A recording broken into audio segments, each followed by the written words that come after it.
Friends, welcome back to my channel. आज मैं आपको कपड़ा सिलाई के बारे में कुछ महत्वपूर्ण जानकारी बताने जा रही हूँ। यह जानकारी आपको सिलाई से संबंधित कार्य में मदद करेगा, आपके लिए बहुत ही हेल्पफुल होगा। जब आप कपड़ा कटिंग करते हैं तो बहुत से लोगों को समझ में आ जाता है हिंदी में कि हम लोग क्या बोल रहे हैं और उसका मतलब क्या है। लेकिन जब वो कई वीडियो देखते हैं इंग्लिश में रहता है और इंग्लिश नहीं समझने के कारण वो लोग पेपर की ग्राफ्टिंग या स्टिचिंग नहीं कर पाते हैं। इसीलिए मैं सिंपल जानकारी लेकर के आई हूँ जिससे कि वह सामान्य तौर से इंग्लिश के शब्दों को समझ सके और इस जानकारी के मदद से कपड़े की कटिंग कर सकें। आइए मैं आपको बता रही हूँ कि हिंदी में जिस शब्द को हम लोग बोलते हैं या सुनते हैं उसका इंग्लिश में मतलब क्या होता है।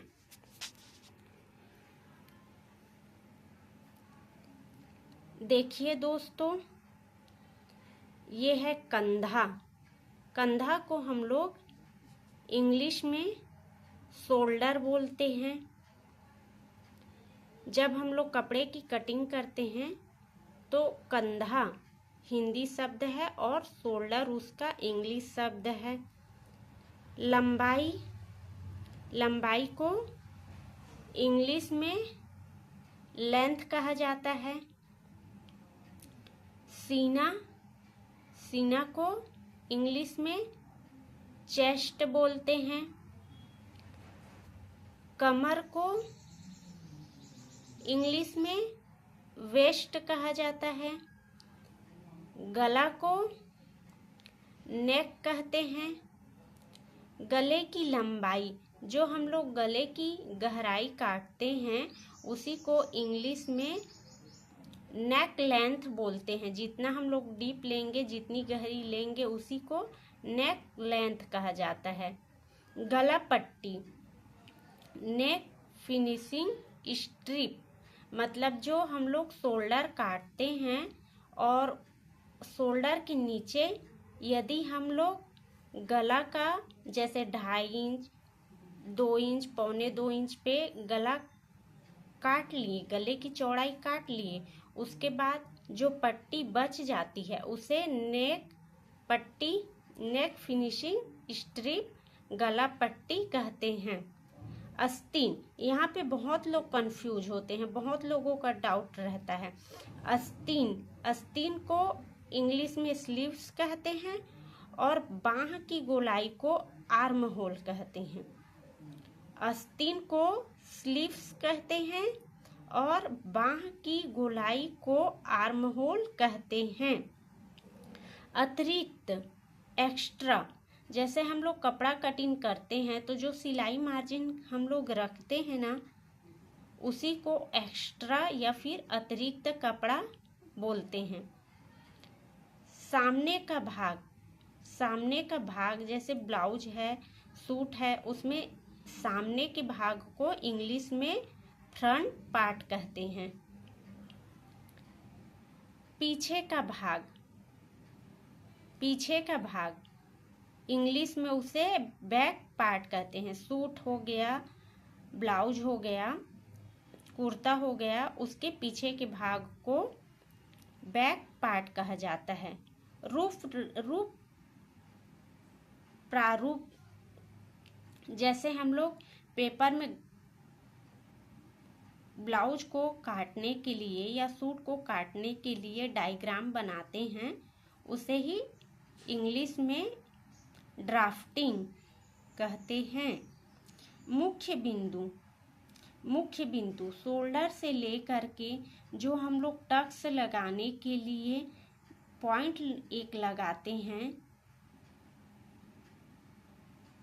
अपने ब्लाउज में, उसे बस्ट पॉइंट कहते हैं। मुख्य बिंदु बस्ट पॉइंट कहते हैं। ब्लाउज में 4 टक ब्लाउज बनाते हैं हम लोग, या बेल्ट वाला 4 टक ब्लाउज बनाते हैं, उसमें यह काम आता है। नाप आकार को हम लोग साइज बोलते हैं। जैसे ब्लाउज बनाते हैं, शर्ट बनाते हैं, कुर्ता बनाते हैं, तो जिस भी साइज का हम लोग बना रहे हैं कपड़ा, उसे हिंदी में हम लोग नाप आकार बोलते हैं। इस नाप का बनाना, उसी को इंग्लिश में साइज कहा जाता है। साधारण सिलाई, सिंगल नीडल स्टिच, एक सीधा सिलाई को ही सिंगल नीडल स्टिच कहा जाता है। पट्टी, पट्टी को इंग्लिश में बेल्ट कहते हैं। तिरछी पट्टी, तिरछी पट्टी को इंग्लिश में बेस टॉप या बेस बाइंडिंग कहा जाता है। तिरछी पट्टी को इंग्लिश में बेस टॉप या बेस बाइंडिंग कहा जाता है।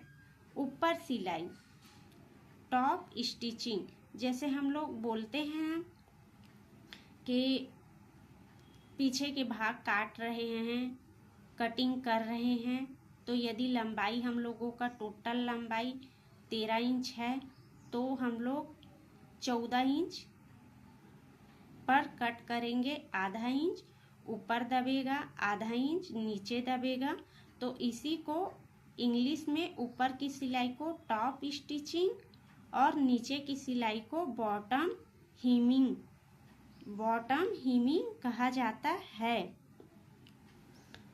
अब ये सबसे मेन पार्ट है, देखिए सबसे महत्वपूर्ण चौथा भाग।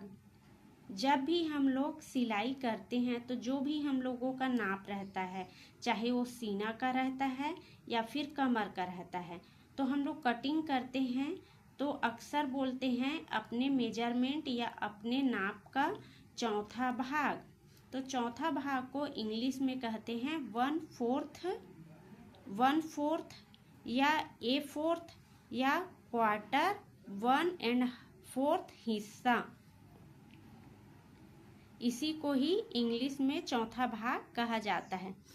टक्स, अक्सर हम लोग बोल देते हैं कि टक्स लगाना है, टक्स वाला बेल्ट ब्लाउज बनाना है, टक्स वाला ब्लाउज बनाना है, लेकिन टक्स का मेन हिंदी में मतलब होता है सिलवट, चुन्नट या दबाव सिलाई कहा जाता है। दबाव सिलाई, ध्यान दीजिएगा, दबाव सिलाई। अक्सर हम लोग टक्स में जब भी सिलाई करते हैं तो आधा इंच हम लोगों का ऊपर दबा होता है और आधा हम लोगों का नीचे दबा होता है, और एक सीधी सिलाई लगा देते हैं, उसी को बोलते हैं दबाव सिलाई। यह सिलाई फिटिंग के लिए अक्सर काम आता है। इस सिलाई का मतलब होता है, टक्स का मतलब ही होता है, दबाव सिलाई का मतलब ही होता है फिटिंग के लिए सिलाई। यह कपड़े को मोड़कर बनाई गई एक छोटी सीधी सिलाई होती है। आई होप मैं आप लोगों को ये साधारण सी जानकारी के बारे में बता दी हूँ। ये सामान्य जानकारी है, सिलाई से रिलेटेड, सिलाई से संबंधित ये सामान्य जानकारी है, लेकिन बहुत ही महत्वपूर्ण जानकारी है। आई होप आप लोगों को पसंद आ गया होगा। मैं कोशिश करूँगी कि इसी से संबंधित आपको और जानकारी दूँ। Thank you for watching. Please like, subscribe और कमेंट ज़रूर कीजिएगा और बताइएगा कि ये जानकारी आपको कैसी लगी। Thank you.